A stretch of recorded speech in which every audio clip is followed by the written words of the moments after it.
The foundation of sobriety, in my opinion, is community, connectivity. Hello, and welcome to the Local Leader TV podcast, your source for a behind the scenes look at both established and up and coming businesses in your area. Here's our host, Justin West. Alrighty. Hello, everybody, and welcome back to Local Leader TV, where we highlight both the established leaders and the new up-and-comers to help you find businesses that you can trust with what you need help with. Today, I'm actually very pleased to be joined with two gentlemen, Riley Collins, who is the CEO of Altitude Recovery Community, and Howard Snyder, who's the managing partner of the same Altitude Recovery Community, which is a drug and alcohol rehabilitation and detox center on the Pacific Coast, located in the beautiful and peaceful Via Aracena area of Oxnard. In beautiful, sunny California. Where I am right now, it's very, very cold, so I kind of wish that I was in California. Let's jump over, as always, and take a quick look at their site. As always, the link will be in the description down below. This is Altitude Recovery, altituderecovery.com. It's the Altitude Recovery Center, and they are a full-service, well-established, insurance-taking drug, alcohol, rehabilitation, and detox center. And we're going to be talking to them about all of the challenges that they face in what they do, all the success that they've had. They've only been open for a year or so, I think, and they're already opening up a second location. So clearly they're doing something right. So we're going to dive into that here in just a minute. Before we do that, as always, we are going to read really quickly from our sponsors. Our first sponsor today is National ERC. You may have noticed that the world went through a pandemic recently, and many businesses were forced to shut down or reduce their hours and had supply chain interruptions. And ultimately, they suffered from reduced revenue in 2020 and 2021. What you may not know is that Congress recently passed the CARES Act, which allocated $400 billion in stimulus funds for small businesses that never needs to be paid back. This is not a loan like the PPP or Paycheck Protection Program. This is essentially free money for your business that can be spent in whatever way you think makes the most sense. Right now, nationalerc.org is helping small businesses get the maximum amount of money that they can, and you can calculate and see how much you can get back by visiting nationalerc.org. The average small business that they work with receives over $200,000 to reinvest in their business that never needs to be paid back. The calculator is free, and again, there's never a fee unless they secure funding for you. That is nationalerc.org. Our second sponsor today is Groove Funnels or Groove Pages. They've gone through a few iterations. If you love spending $5,000 to $10,000 to build a new website that allows you to sell things to your clients or customers, and you love paying $200 or $300 a month in hosting fees, then by all means, keep doing whatever it is that you're doing. But if you're like me, you hate that stuff. And that's why I personally recommend Groove Pages, the all-new all-in-one website funnel sales platform from internet marketing legend Mike Filsaime. Visit localleader.tv/groove to sign up for a free account and build a complete site at no cost. Really, truly, honestly free. There's literally no cost if you visit the Local Leader TV, localleader.tv/groove. And it really is, it's a Swiss Army knife of a website that allows you to do all sorts of stuff, from selling things to doing webinars and hosting web pages and emailing people, etc. It does just about everything you could want a website system to do, or a sales and funnel system to do, all under one roof. And again, you can get started completely for free. Simply visit localleader.tv/groove, link in the description down below. All righty. So again, I am joined with Riley and Howard, and they are both directly connected here with Altitude Recovery Community.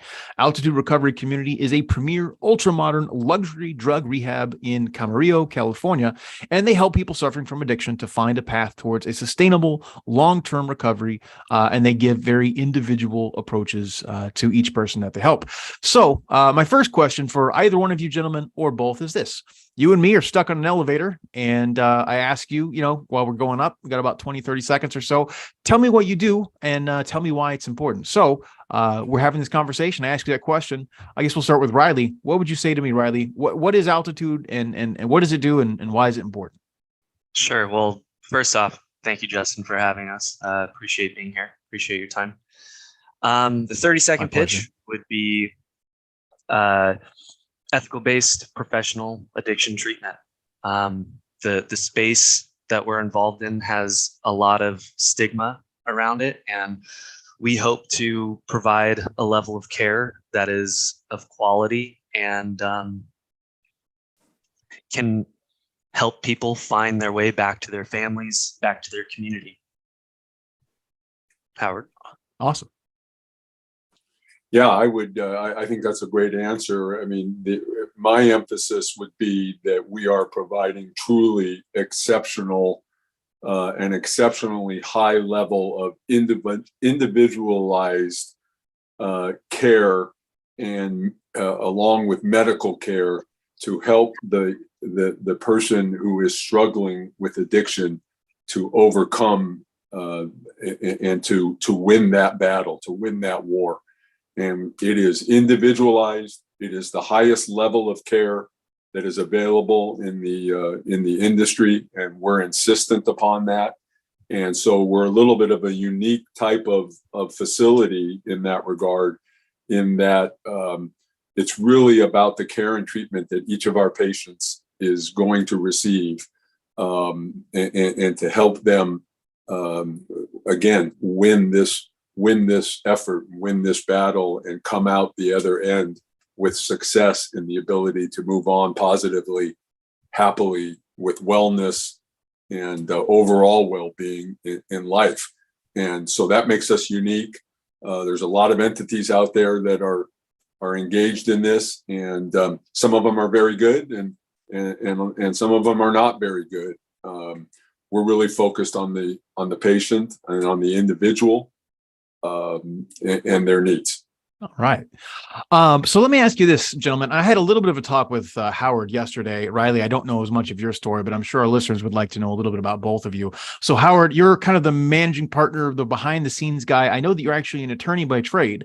And so you kind of got into this in a tangential way. And then Riley, it sounds like as the CEO, you've been involved in this sort of care for a while. So what led both of you guys to start Altitude? What led you down this path into looking into rehab and working in rehab, and tell me about your path, your journey that brought you here. Sure. Maybe I'll go first, and because mine is a little bit more generalized, and I know Riley has a lot more direct contact in this area than I did. So I'm a plaintiff's attorney. I've represented individuals around the country in a myriad of different types of litigation scenarios, representing homeowners and families against their insurance companies following various catastrophes around the country, here in Los Angeles, and Hurricane Katrina's, the Florida hurricanes. And then concurrently with that practice, I was engaged in the pharmaceutical practice of law, which involved really going after the manufacturers of drugs who were producing and creating products that were harming individuals and harming them in very substantial and serious ways. So that brought me into the so-called drug pharmaceutical world, and as a connection to that, I started to get involved in and becoming aware of the nature and severity of the drug problem that we have here in the United States, and how that is affecting our young people, how it's contributing to the destruction of so many of our young people. So much of our valued treasures that are out there are being impacted by drug and alcohol use. And that sent me down the road of trying to find a more direct, on the ground and personal way to help people that are struggling with these problems. And that brought me and my partners, the other managing partners and of this business, to Riley, because we had found out about him and learned about him, and learned of his unique experiences and ability to confront these issues and problems. All right. Well, it sounds like Riley comes highly recommended. So Riley, tell me a little bit more about you. Yeah, sure. So, this is a culmination of not only my education or my professional life, but also my life experience. By the time I was 20, I had accepted that I was an alcoholic and addict. I didn't get sober till I was 26. I'm 32 now, so that gives me a little bit over 6 years clean and sober. Congratulations. Thank you. I spent a lot of time doing therapy with children and their families, behavioral therapies. then I moved on to working with a very notable and reputable treatment center called Tarzana Treatment Center. Started with them, was a drug counselor for years there, and then I moved up to being a mental health therapist there. Again, working with families and kids that have been affected by drug addiction, not only from the families but also with the children. Just saw the destruction and devastation. I eventually moved on to working in the private sector of drug treatment. And I started to recognize that there was a lot of things that could have been done differently, should have been done differently by the people who are running the organizations.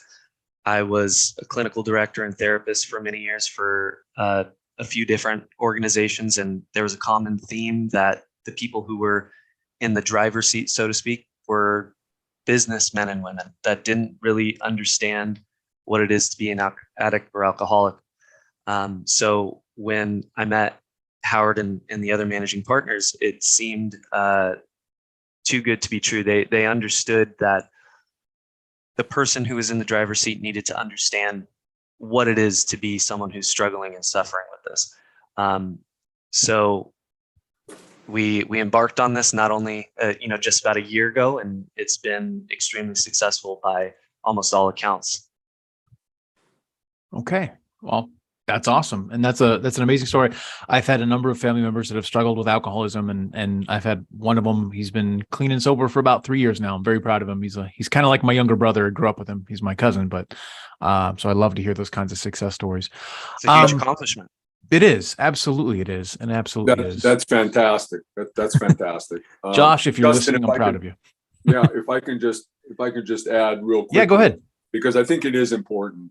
I think it's really important. I mean, Riley, given his personal experience and the personal difficulties with addiction that he went through, is and has been since the day we opened, committed to each and every single patient that comes to.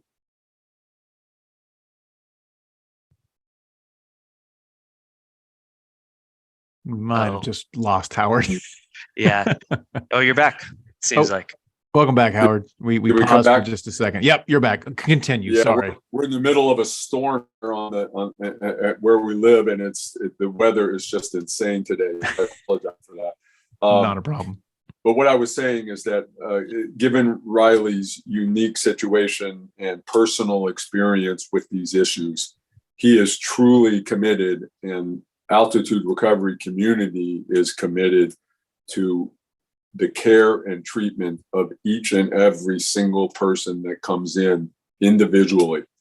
And it is a matter of emphasis for him and for us that every single person that comes through that door gets the optimal care and treatment that they can to try and help them overcome this. So that's a philosophical approach that he takes, that we learned from him from the get-go was going to be a requirement of his if he was going to take over the helm of this business.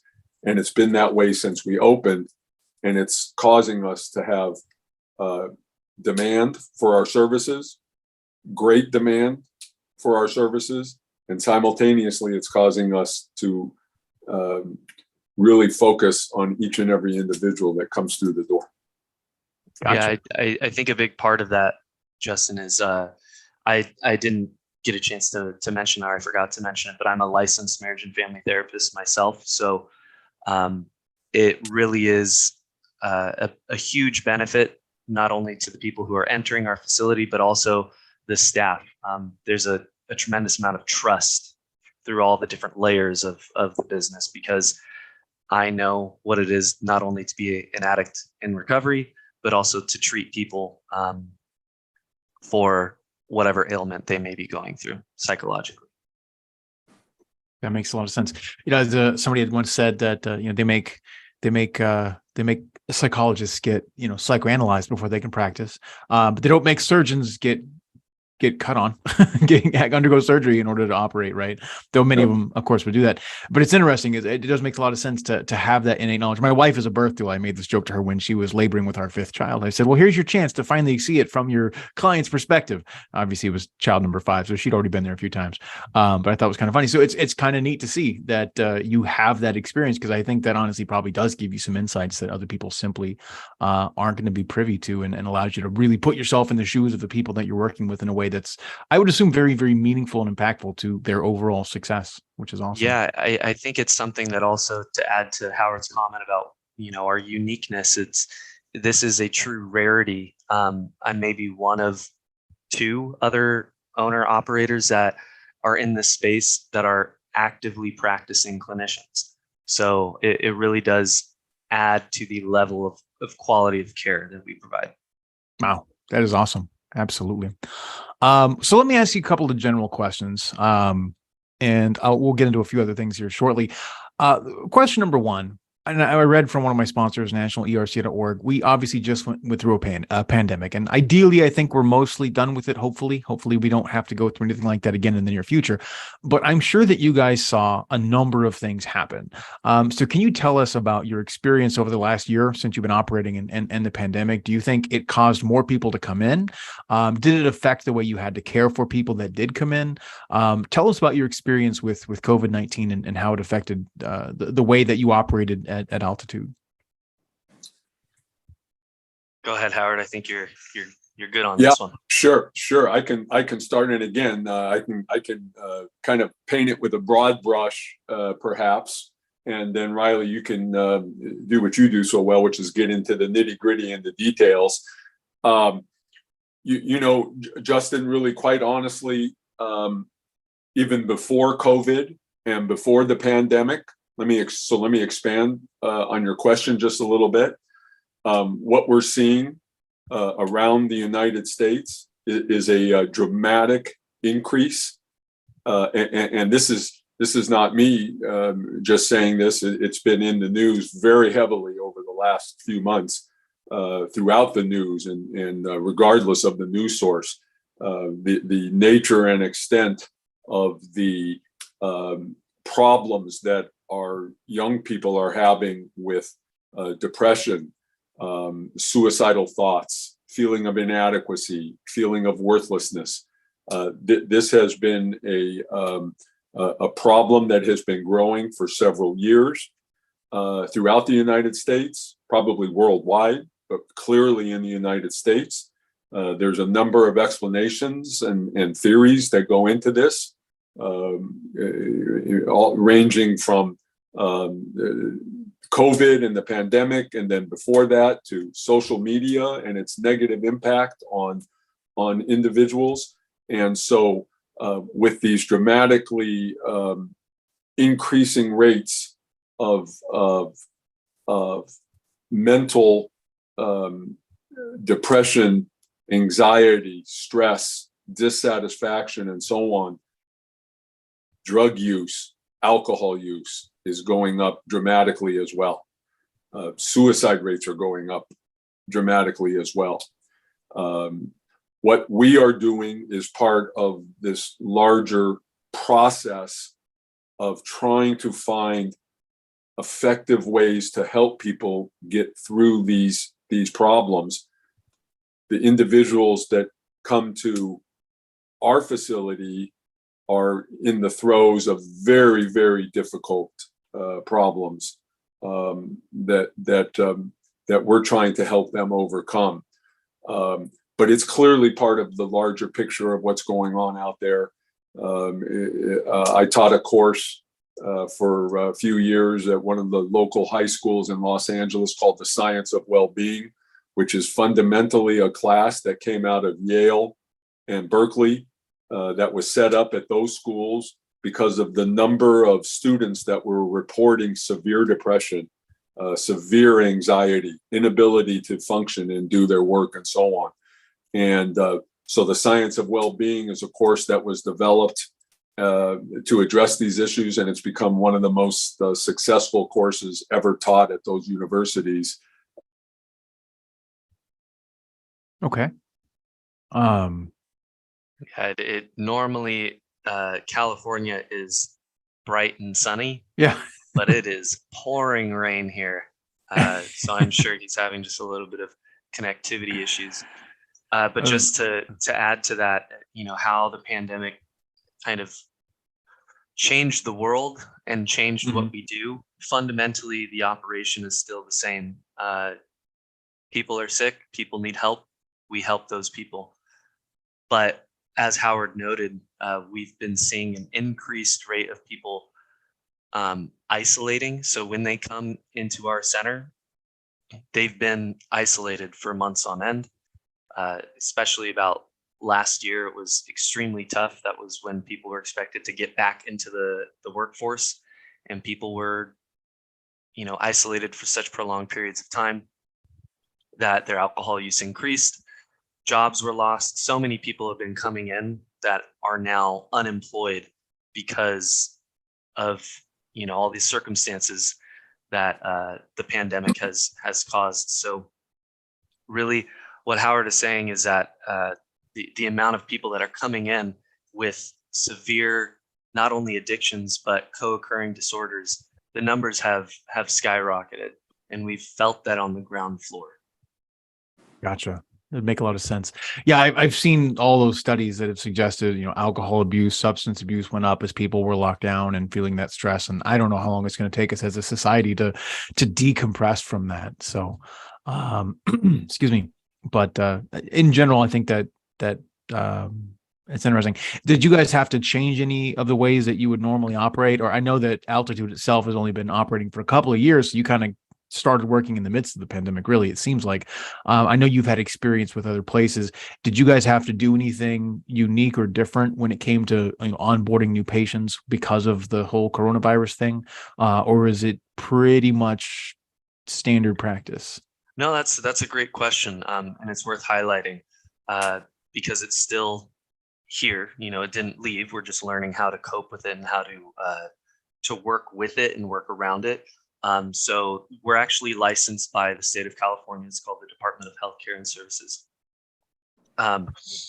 and they basically have mandated some very specific changes, such as temperature monitoring when people enter the facility. We have a COVID screening questionnaire before the people ever enter the facility, and then also again once they enter the facility. There's a lot of same sanitation practices, but just taken basically by times 2, times 3. So there's just a lot of emphasis now on, I think, as we've all experienced in our personal lives, just how hygiene and our awareness of how we affect not only our space but other people's space, that's permeated through what we do. And there are some small changes, but for the most part, these facilities in our program practice cleanliness and very good hygiene care to begin with. Okay, gotcha. One of the things, Oh, one you of go the ahead. things, Justin, that I would just add to that specifically with respect to COVID is when we were looking for the right type of home and location for our facility. The location was important. The surroundings, of course, were critically important in having it be centered and located in a very beautiful and peaceful, tranquil, stress alleviating type of setting. That was a critical aspect of the business. But in terms of COVID, the other thing that was really important was that the home be spacious, spread out, rooms spread out, bedrooms spread out with plenty of space and room for each and every patient. So that there was a sense of good security about safety and health and addressing the COVID issue. So that part of it had kind of an interesting role in the sense of just the size of the facility that we were looking for and its physical layout. That definitely played a role in what we were doing. Gotcha. Yeah, Well, that actually leads into. Oh, go ahead. Sorry. I was going to ask you about your facilities a little bit. That kind of leads into my next question. I wanted to know more about your facilities. I'm actually playing. You guys have a little video that kind of walks people through, and they can see just how beautiful and kind of idyllic it is. So, talk a little bit about your facilities, how you think they help people with the recovery process. You know, if you see anything that's on the screen that you want to talk about, feel free to talk about that as well. Sure. So I think another aspect of what makes us unique is that we have the opportunity to provide some privacy. So a lot of the facilities that are licensed by the state of California, they have shared rooms, but we have the opportunity to provide 4 different what do you call it, solo rooms, single rooms, Like a where only suite one, or yeah, only one resident per room.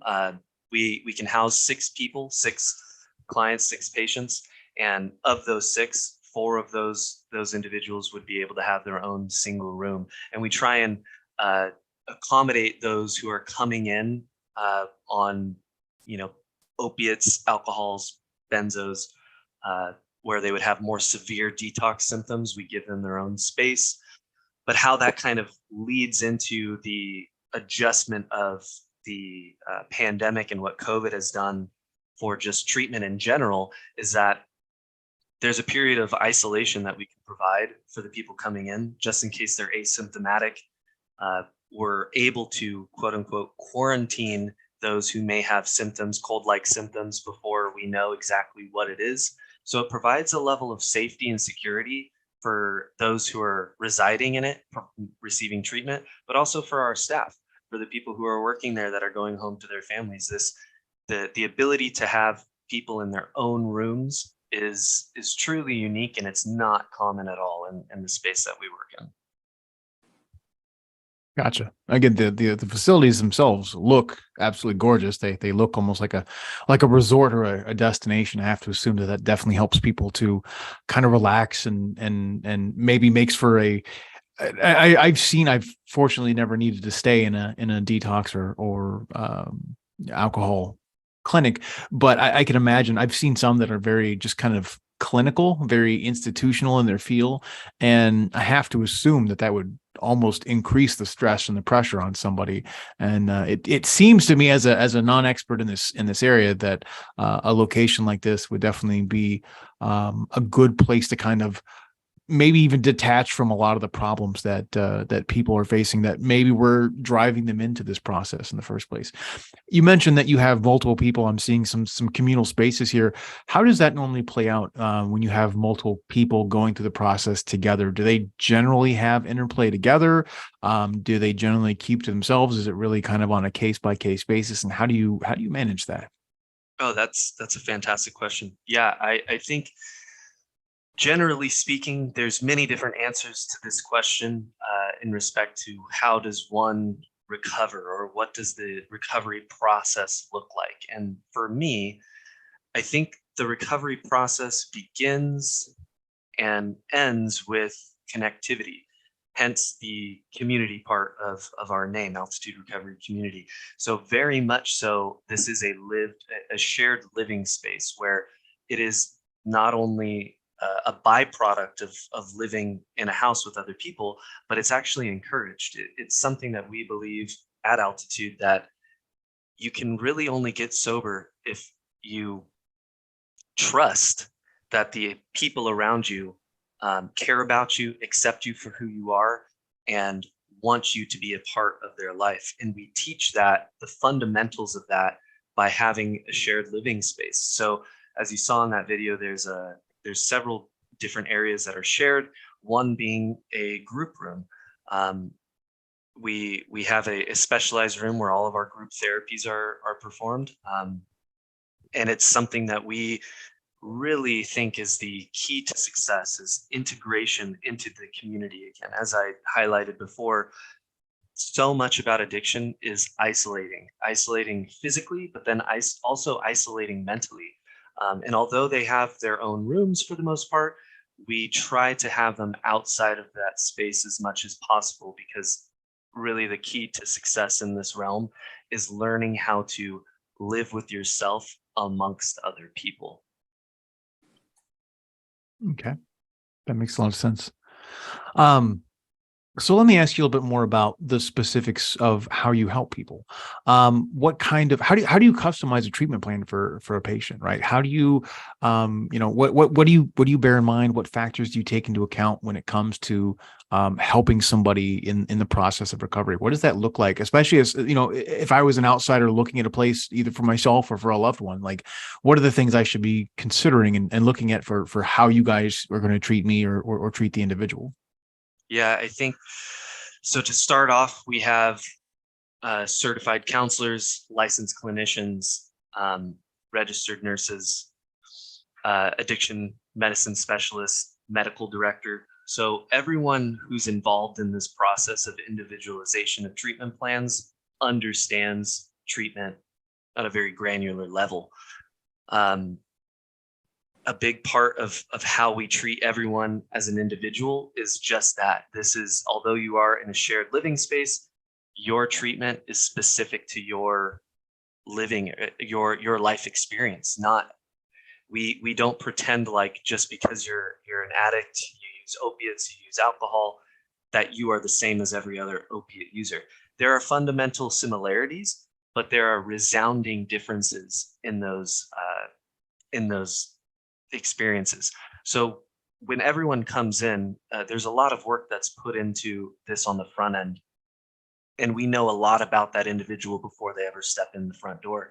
So when they come in, there is an understanding that this person has come with their own set of difficulties, struggles, concerns, things that they need to work on. And the licensed clinicians that work there do a fantastic job of making that abundantly clear that this facility provides a level of individual care that you're not going to feel at, like you mentioned, a facility that feels more like a hospital or something sterile where you just kind of get your own bed and you get some medication and that's that. And I think that's also important to mention is that we do a combination of medication assisted treatment, but also a lot of psychotherapies, group therapies, individual counseling, individual therapy, working with a registered nurse. There's a lot of components that equal what individualized care means to us. Okay. So when it comes to those patients, I guess one of the questions I would have is how do you track success? How do you measure success? Can you what kind of hallmarks or milestones are you looking for with these clients? And can you even maybe share a success story or two that you've had with some of your patients? Obviously, I know that there's things you can and can't say. Our listeners understand that as well. But how do you measure and track success with your clients? And what are some of the biggest successes you guys have seen? Sure. I think success in this world is a difficult thing to measure, but really what we look for at our program is how are you coping with this new way of living? A lot of these people who come in, I just want you to imagine using alcohol to a degree where you cannot go an hour without it, or you wake up and the first thought you have is using opiates or sticking a needle in your arm. So really the way that we can measure someone's success is the length of time that they've gone from that last use. So typically our program is a 30-day program. We have people who stay longer. We have some people who stay a little bit shorter, but typically it's a 30-day program. So success is completing that program, that 30-day program, that 30-day marker. 30 days is a drop in the ocean, drop in a bucket. It is not much at all when we're talking about sobriety and sustained sobriety, but it's the very beginning. What we do here is teach the fundamentals. So as long as you're learning how to integrate back into some type of community, which is what we foster, community, as long as you're willing to engage in those things that we offer, such as group therapies, individual therapies, and you're putting in an effort, because there are varying degrees of severity of people that walk through the door. Some people who cannot walk when they come in, and they need help in that respect, and then other people who cannot seem to put the bottle down at certain times, and it causes familial problems. So really the measurement of success is, did you complete, the time that is agreed upon, which is usually 30 days? And what's your outlook on life once that 30 days is complete? Are you generally more positive? Are you open to new experiences?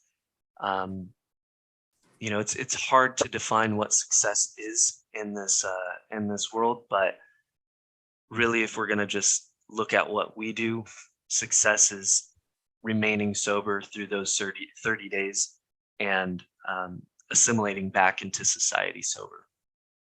Gotcha.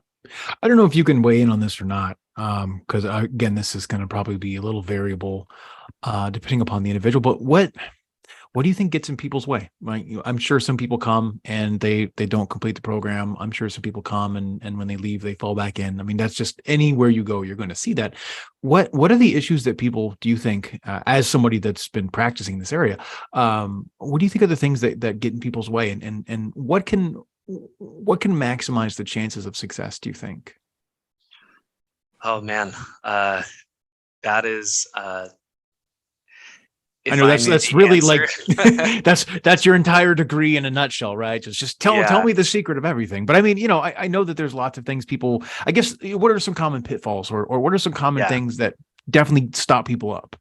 sure. So I think the common theme, if we're just going to look at this in a very broad fashion, is, I mean, we get in our own way. We're resistant to change. We're resistant to a new perspective. We want to do things the way that we've done it. And when you attempt getting sober, and when you practice living sober, there's so many people who say that if you're going to get sober, you have to change everything, and that's so overwhelming for someone. Yeah. So a lot of the times it's really just the resistance to trying new things. You cannot expect a different outcome if you're going to do the same things that brought you in. And that's sometimes stopping the communication with certain friends, family members, maybe changing jobs if you're a bartender. It may be changing your living environment. It may be moving out of your home and living in a sober living. And a lot of these things are uprooting to such a degree that people have trouble wrapping their heads around it, because it is an overwhelming thought. I have to change everything in my life. I have to honestly change what makes me me. That's something that really trips people up. And I know that's a very broad or loose answer, but we're our own worst enemy. We get in our own way all the time. Like I said, I realized I was an alcoholic and addict when I was 20, but I didn't get sober till I was 26, because I was unwilling to change my patterns. I was unwilling to change my friendships. I was unwilling to try new things. And I had friends of mine who had gotten sober years before me, and they had cut ties with me because I was unable, or not unable, I was unwilling to do the same. So I think that's kind of an answer to that question, although it's hard to answer. Gotcha. I mean, that makes sense. Again, it's almost an unfair question. Obviously, it's like, what's the secret to life, right? But I mean, it is one of those questions that I think a lot of people ponder. So you had mentioned, obviously, sometimes family and friends can be enablers, but also family and friends can be the ones that are, trying to have an intervention and help this person find success. What role do you think, family, friends, loved ones can play in the recovery process? How do you guys involve them in the treatment, if and when possible? And particularly, I know you guys have people that come from out of state. What do you do with out of state family? Is it any different from in-state family? How does that all interplay? Yeah, I think it's extremely important to involve the family. They didn't get to the situation they're in by themselves, and that's sometimes a very tough pill to swallow for a lot of families, but whether or not we like it, that is the truth. There's a large degree of people who come in who have no family, or they've removed themselves from that family unit. So our job is to help them understand that family is an integral part of changing your life and healing, if you will, because there's usually a lot of when people are removed from their family, there's usually a lot of trauma, whether it's physical or mental. There's usually a lot of trauma, whether self-inflicted or not, but a lot of that needs to be resolved and worked through in therapy. So our therapists and our counselors do a lot of good work in reaching out to the families that are willing to be involved in the treatment. And if they're out of state, that usually looks like Zoom calls, phone calls, things like that. But if they're in California, if they're in our local area, we have family members come to the facility and engage in therapeutic services with them. So yeah, go ahead. I just want to add something on this point, because this has been a point of emphasis that Riley has really been very serious about and insistent upon, that we involve family and friends to a large extent. And it's interesting, Justin, the Harvard medical just completed or recently completed the longest longitudinal study ever conducted by any medical organization in the world. Wow. It was a 85-year study on what leads to happiness. What is the single most important factor that leads to happiness? And they looked at every single possible factor, every demographic, from location, language, age, sex, gender, every single possible component and demographic that would go into the issues of overall happiness. And the results of the study were very, very plain, very, very clear, that there was a single factor that stood far and above the rest, and that was the level and strength of your social connections. And so that study underpins what Riley is talking about, in that promoting, encouraging, developing our affected individuals, our addicted individuals, improve their social connections, and to work on that as a component of their therapy is a critical component to them achieving happiness, wellness, a sense of well-being, and the ability to not want to be going back into being addicted. And so it's all connected to that. And I think that his emphasis on that from the get-go has been borne out by the scientific data. Okay. No, that makes a lot of sense as well. How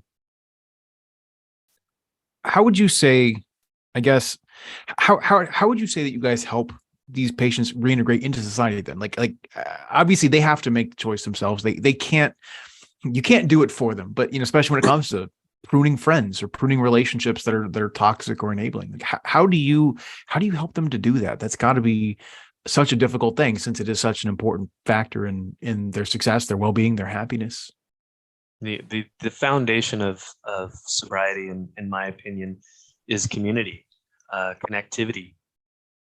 And a big way that we encourage and help those that are in our program do that is we take them to 12-step meetings. Now, I do not believe that there's one way to get sober. I think that there are many ways that people can achieve sustained sobriety, but I do believe it is our job to expose these people who are coming for help to as many ways that they could get sober. And a part of that is NA and AA and whichever anonymous program that they need help with. And that's a part of the individualizing of this as well, is that if someone has addiction to alcohol, but also struggles with sex addiction, we take them to sex anonymous meetings. So really helping them see that they are not alone is a big way that we do that while they're with us.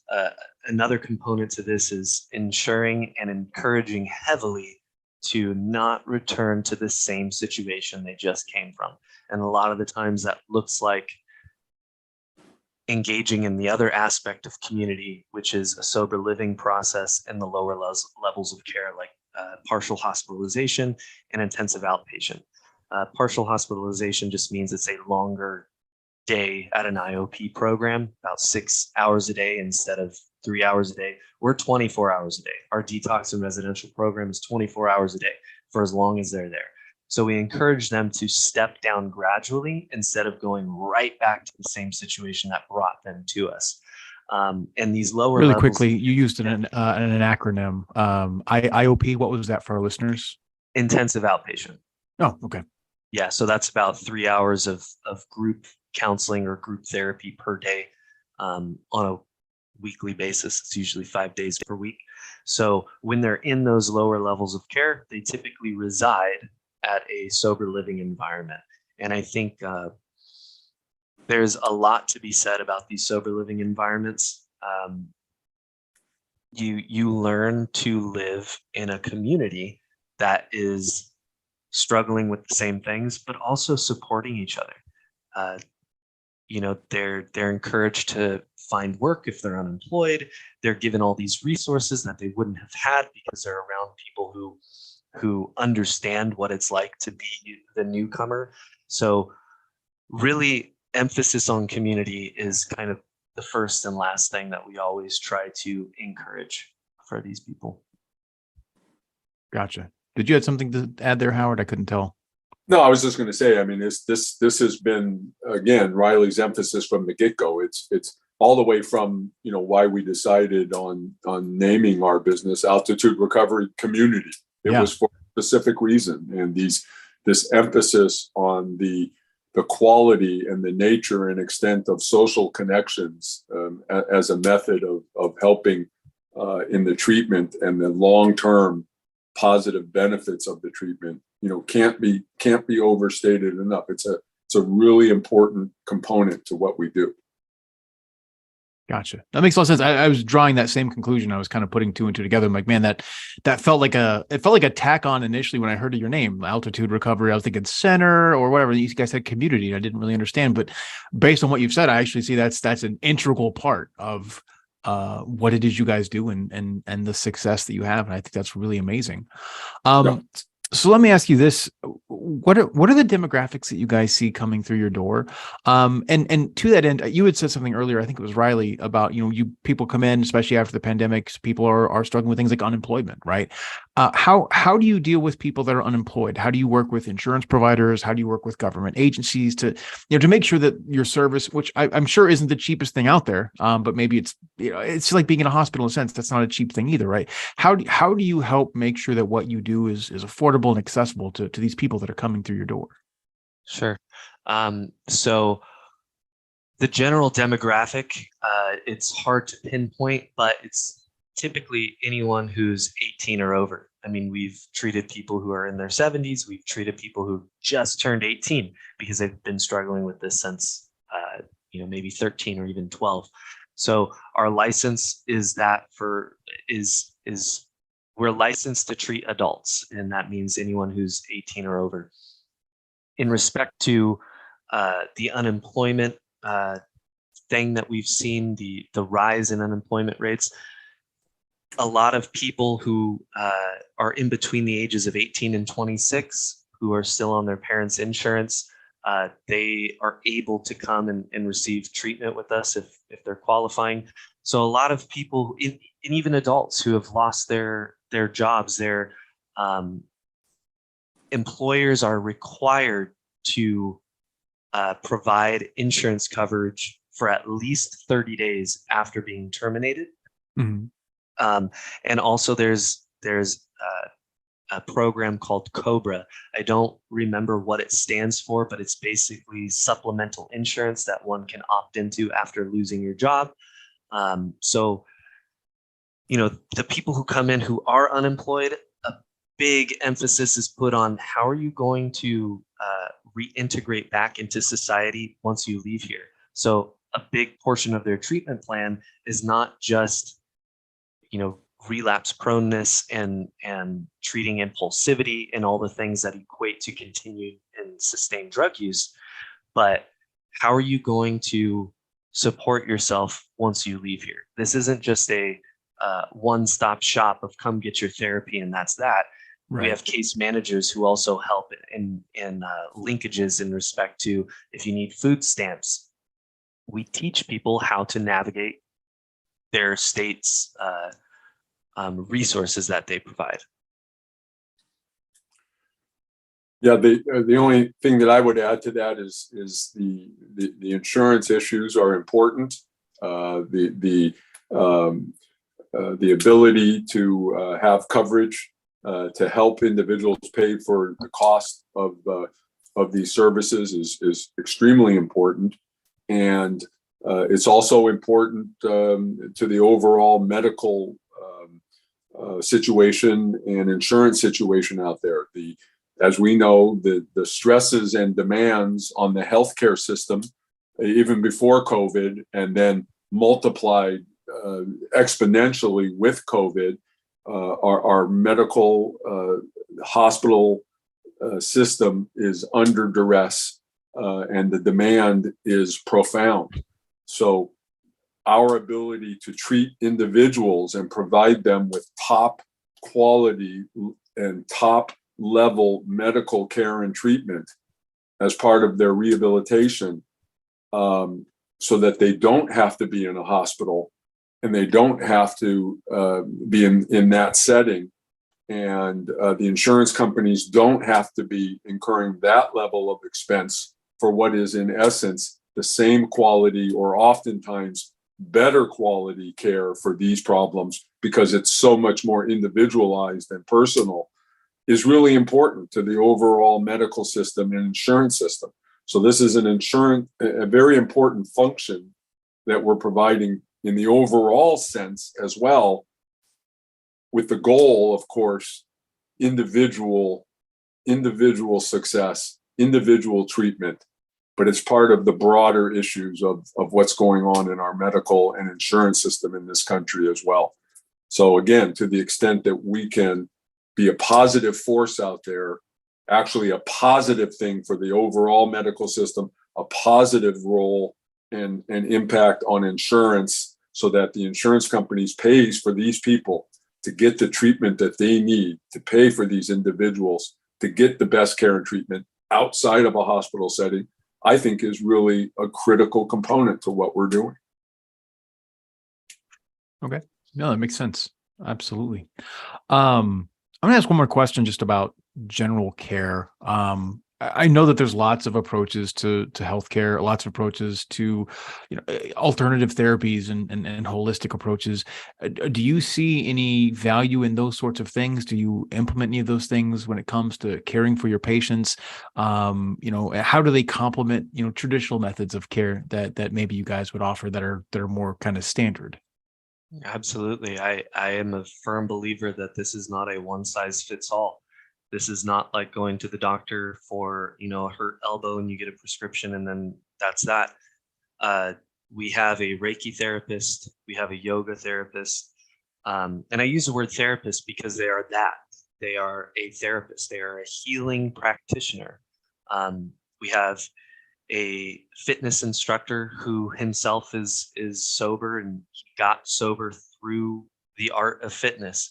So these people who we are bringing in for ancillary services are those who believe that what they're offering is something that is worth value.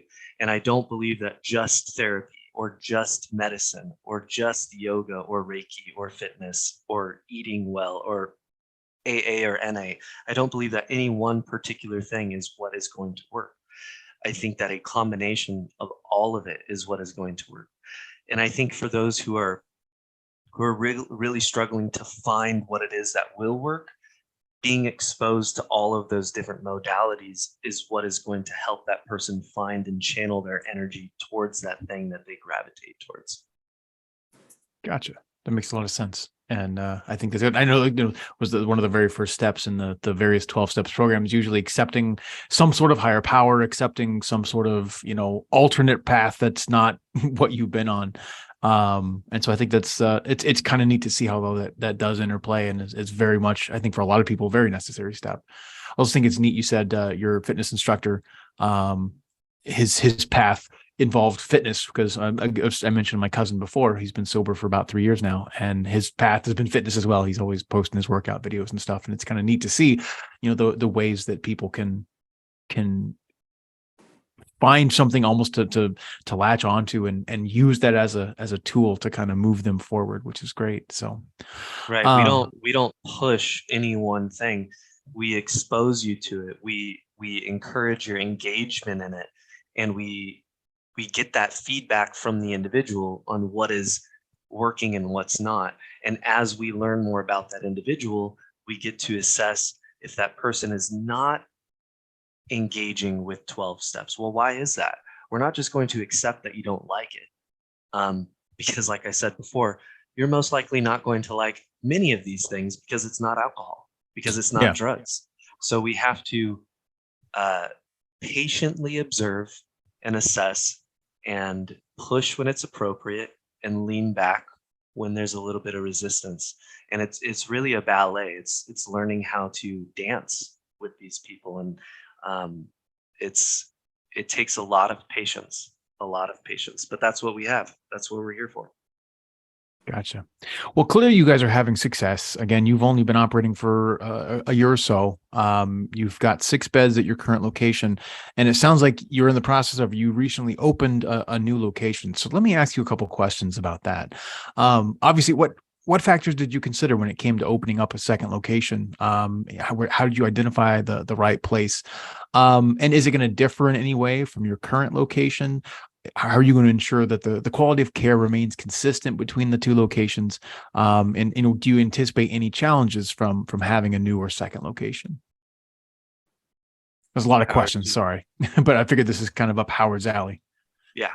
Well, I can address it to some extent, and I know Riley would want to answer as well. But from my perspective, what was again really critical was that we find a location and a home which fit the mold of what we were looking for, which was a feel, a positive energy to the home, to the physical location, because it's part of the overall process of what we're doing, and to have that kind of sense when you're at this place.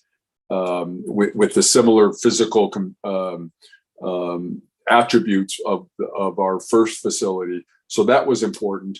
The other thing is that the demand for care is, as we've discussed already today, growing, and it's growing exponentially, and we want to address that demand to the best that we can, and we want to continue to grow our ability to help address that demand up to the point where we can provide the same level of care to each and every patient in each and every room at each and every facility. And we'll just have to take that one step at a time and see where that is in terms of our physical limitations, and what that looks like. But we wanted to put the second facility very close to our first facility, and it's within just a few miles, so that we had a crossover of our personnel and our experts and our people who are in a day-to-day function, so that they could be providing input and doing what they need to be doing at each facility. So that was important. But the overall need for the second facility has been so pronounced. It was really incumbent upon us to open the second facility. And if we see that the need and our ability to address that need is there, we'll go from there. So that was kind of my view on it. Okay. Did you have any thoughts on that, Riley? I think he summed it up pretty good, but I think the importance for me is like we mentioned on the first facility, among many other things, the ability to offer single rooms is a must-have. It really sets us apart in this space, and it provides a level of quality care that I believe is unique to us. So that's something that we also offer at the second facility is like the first one, 4 rooms that are single rooms and then 1 double. Okay. That makes a lot of sense. Do you, is it going to split your attention at all to be in charge of 2 facilities rather than 1? Or, should you expand to a 3rd or a 4th or a 5th? Like at what point, do you encounter growing pains? How do you carry that balance? Sure. Yeah. I mean, I think I would be not telling the truth if I said it was going to be easy. But what is, the structure and pivotal in us being able to expand and reach a larger audience and be able to serve the community that I believe is so severely underserved is having the right people in the right positions. So we have a fantastic program director who is from the local community, who has had many years of severe addiction. We have admissions personnel who are top notch in encouraging the right path, whether that's to us or to another facility that we believe is going to do good work with them. We have therapists and clinicians that are on the floor every single day. So I really can't do this alone. I don't do this alone, and I haven't done this alone from day one. So although I am intimately involved in the day-to-day operations, there are many other people with me that are doing good work on a daily basis. Okay. That makes a lot of sense. How do you engage with the local community there in Camarillo? Do you have any kind of partnerships with businesses or medical places? Do you have, do you collaborate with other organizations? What does that interplay look like? Sure. We're working with local hospitals, providing our services to people who end up in the hospital because of some extreme circumstance of whether it's alcohol poisoning or a near-death experience from an opiate overdose, which happens all too frequently now. So when we get calls from local hospitals, we do what we can to help. There's a lot of addiction treatment specialists, withdrawal management clinics that we don't have any partnerships, but it's more of just a collaboration. Finding people with similar philosophies, finding organizations with similar philosophies that believe that we can't do this alone as the individual, as the person seeking help, and we can't do this alone as the organization who's offering the help. Gotcha. What are your long-term goals for the clinic? Are you thinking 2 locations and you're done? Are you thinking 500 locations across the country? Is there a cap on how big is too big? What is the goal? What is the end term? What is the terminus? I think that's a great question. The goal is the overall goal, the broad goal is try to provide this level of care, this high quality level of personalized, individualized care to as many individuals that need our help as we can, and simultaneously maintain that level of care. So it's gonna be an evolution, and we're gonna have to go down this road and see where it takes us. If we see after the second facility that that's the limit to where we can provide the level of care, this upper echelon quality and level of individualized care, and we can only do it at 2 facilities, that are six individual facilities at any given time, so we're limited to just 12 individuals that we can help, then that's the limitation, and that would be unfortunate. Hopefully we'll be able to expand beyond that, and we'd like to be able to do this and to be able to help as many people as we can, given what we're seeing in terms of the exponential growth and demand for the services. But we don't want to sacrifice the quality of the care that we're doing. That's paramount to us. So we're going to have to weigh and measure that as far as I'm concerned, and hear from Riley, because Riley is really committed to that proposition, and he will tell us we're beyond where we can go now and expand further and continue to provide the level. We're not there, but we'll know when we are, and that's when we'll stop. So you're the canary in the coal mines, Riley. Pretty much. Yes. Yeah, I don't think that from our perspective, on the ground floor and then 30,000 feet up, I don't think there is a cap, so to speak, or a logical endpoint. It really, like Howard outlined, it really comes down to the quality of service and our ability to continue to provide that quality of service with the intention of providing that service to as many people as possible. Okay. Well, that makes a lot of sense. Well, you gentlemen have been very generous with your time, and I want to thank you for taking the time to kind of give us a peek inside of what you're doing there at the Altitude Recovery Center, or community, rather. Again, I'm still trying to get that down. But it sounds like you guys have a very, very impressive location. You've got clearly a very keen eye that maybe other places are lacking. You've got some keen insights that other people are missing. And so if anyone is out there and you have a friend or a family member that's struggling with addiction, or if you are yourself, obviously we always want to encourage you to get help in whatever way is possible. It does sound like the Altitude Recovery community might be a really great location for you to go. Before we wrap this up, do you guys have any last bit of advice or any final words of wisdom that you'd like to leave our listeners with, particularly if they or a loved one is struggling? Sure. I think something that's helped me in my own recovery is that you're not alone. You don't have to do this alone.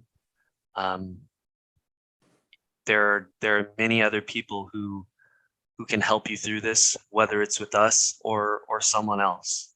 So do the difficult thing and pick up the phone and make a call, because you never know when the last time is going to be.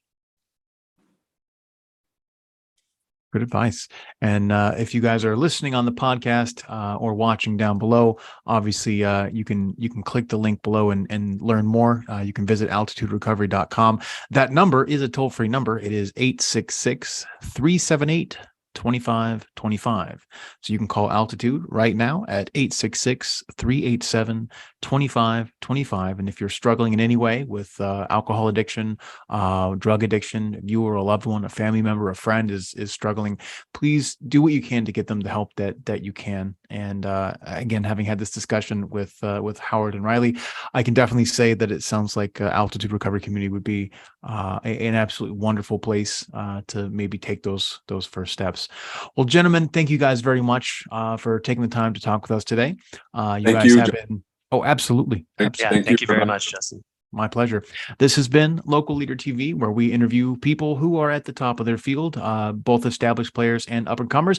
And this is a really unique pairing because these guys clearly have been around for a while, even though Altitude Community is, kind of a newer thing. Clearly, Riley has a lot of experience and a very unique perspective, and Howard definitely has a heart for this as well. As always, if you're watching this on YouTube, we always appreciate a like, a subscribe, and a share, especially if you know someone who could benefit from the information we talked about today. If you're listening to this on one of the podcast repositories, please feel free to like us, rate us, comment, whatever they let you do there as well. We're available on all major platforms, from Apple to Stitcher to Spotify to Amazon, Audible, and so on and so forth. And until next time, this is Justin West with Local Leader TV. Thank you guys for listening. And until next time, we'll see you. Bye-bye.